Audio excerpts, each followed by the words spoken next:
ये शिक्षा के खिलाफ हैं ये लोग। ये शिक्षित नहीं बनाना चाहते समाज को। हमारे जितने भी महापुरुष रहे हैं उन सब ने समय समय पर कहा है कि शिक्षा ही वो चीज है जो हमारे समाज को खुशहाली के रास्ते पे ले आ सकती है। शिक्षा अगर हमारे गरीबों को मिल जाएंगी तो सम्मान का जीवन जी सकते हैं, उनका जीवन बदल सकता है। बाबा साहब भीमराव अम्बेडकर जी ने शिक्षा को लेकर के कहा कि शिक्षा ही अगर मिल जाएगी तो हमारा समाज खुशहाली और तरक्की के रास्ते पर चल जाएगा।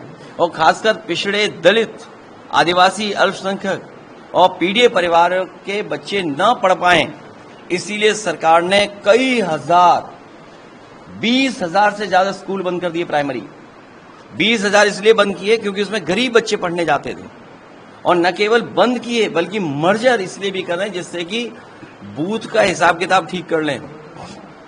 तो मर्जर और बंद दो अलग विषय हैं। तो प्राइमरी तो छीन ही रहे हैं, लेकिन जो और पढ़ाई थी उसको भी बर्बाद कर दिया। और उसका उदाहरण है ये संस्कृत स्कूल जो समाजवादी सरकार में बना था, आज तक आगे नहीं बढ़ा पाए। एससीएल जैसी संस्था यहां लेकर के आए। बगल में 2-2 प्लांट मिल्क डेयरी के लगे हैं, एक अमूल का, एक आपके उत्तर प्रदेश का पराग का। 5-5 लाख लीटर प्रतिदिन उसमें दूध कलेक्ट हो सकता है और उसका सामान बन सकता है, चीजें बन सकती हैं। लेकिन सरकार ने कोई सहयोग नहीं किया है। ये बगल में एटीआई बनी हुई है, सीएसआई टावर बन रहा है, 9 साल हो गए ये सरकार नहीं बना पाई। बगल में IIIT है, उसको भी पूरा नहीं कर पाए हैं। बगल में मॉल बनाया, वो तो बेच दिया इन्होंने। सरकार का मॉल था, वो बेच दिया इन्होंने। तो इसलिए ये सरकार विकास के खिलाफ है। ये इनका कोई विजन नहीं है।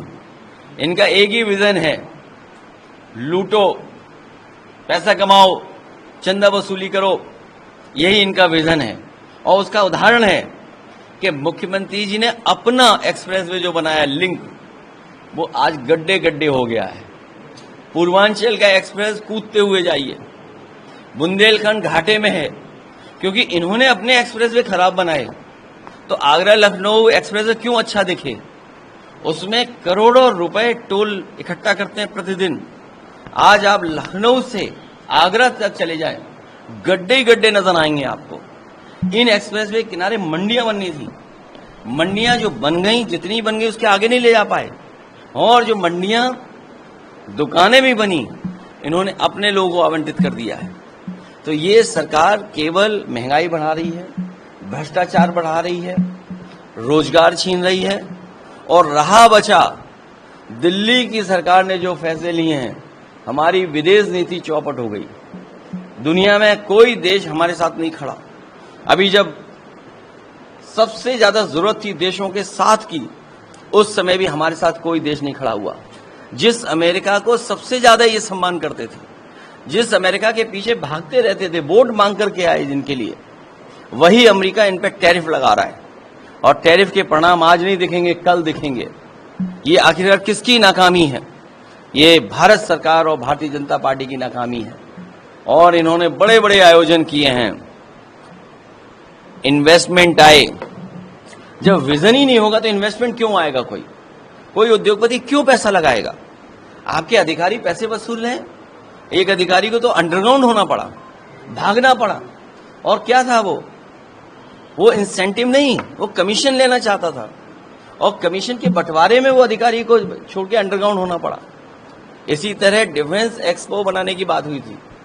कहीं अगर गोला बनाओ तो बता दो, दिवाली आने वाली है, अगर इनके डिफेंस एक्सपो ने कहीं अगर सुतली के बम भी बनाए हों तो बता दें आप। अभी सबसे ज्यादा ड्रोन की और मिसाइल की जरूरत थी। ये दिन भर प्रचार करते नहीं थकते थे कि ड्रोन दीदी बनाएंगे। जब हमारी फौज को टेक्निकल और ड्रोन से ट्रेंड ऑफिसर्स चाहिए थे या हमारे जवान चाहिए थे, तब ये अग्निवीर व्यवस्था ला रहे हैं। बताओ, अग्निवीर के नौजवान कैसे 4 साल में सीख पाएंगे ड्रोन चलाना?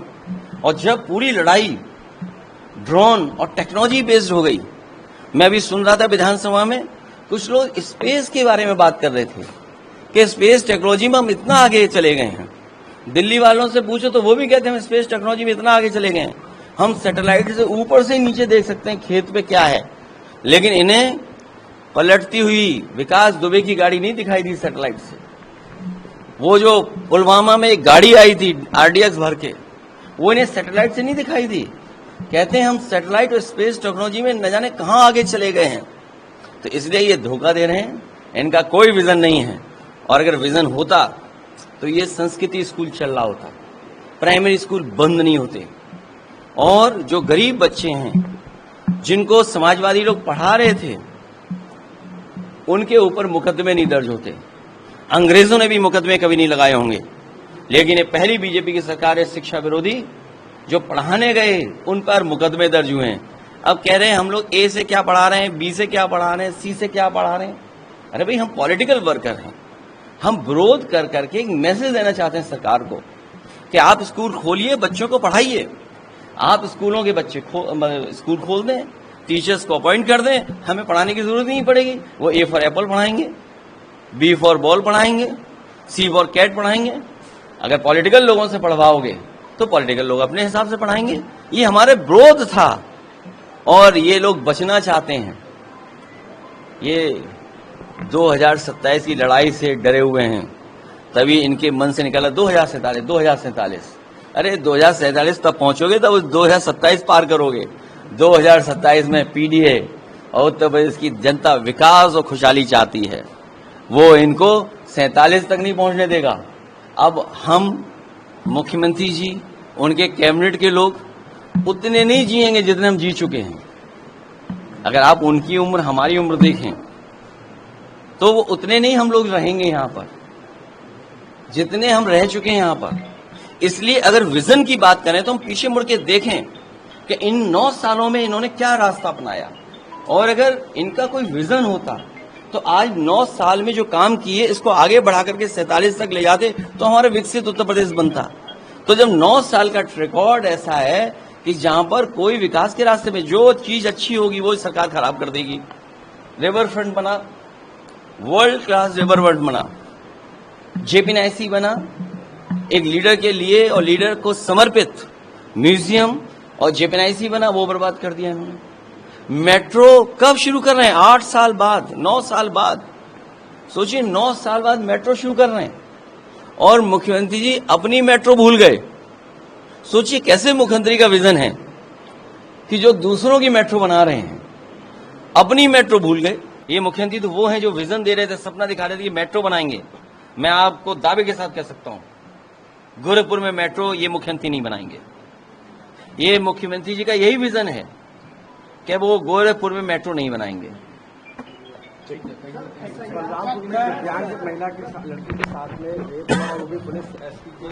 देखिए, ये मेरे पत्रकार साथियों, इतनी तो सेवा करो आप भी। महिलाओं और बेटियों के साथ बहुत खराब व्यवहार हो रहा है और उत्तर प्रदेश में मनमानी चल रही है।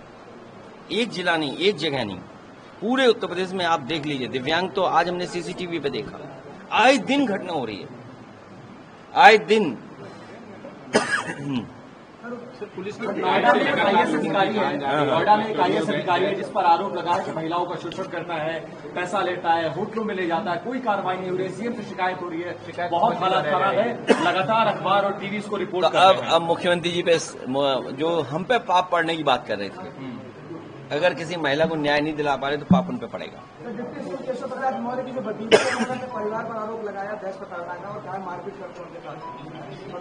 मत बोलो अब ये बात, क्योंकि वो जहां से उन्होंने राजनीति शुरू की, आप जानते होंगे, कौशाम्बी के लोग बताते हैं कि इनका कारोबार बहुत पुराना था, किसी तरह का। जिस कारोबार से जुड़े थे वो हमें याद नहीं आ रहा क्या कारोबार था, लेकिन ऐसा एक ऐसा कारोबार था, उससे जुड़े हुए थे। और एक बहुत पुराने नेता रहे विश्व हिंदू परिषद की, उनकी बहुत सेवा करते थे वो, तो उन्हें सेवा की मेवा मिली है, बहुत सेवा करते थे। अब वो कौशाम्बी के लोग बताते हैं कि सेवा करते थे और कोई कारोबार करते थे, और सच्चाई तो ये है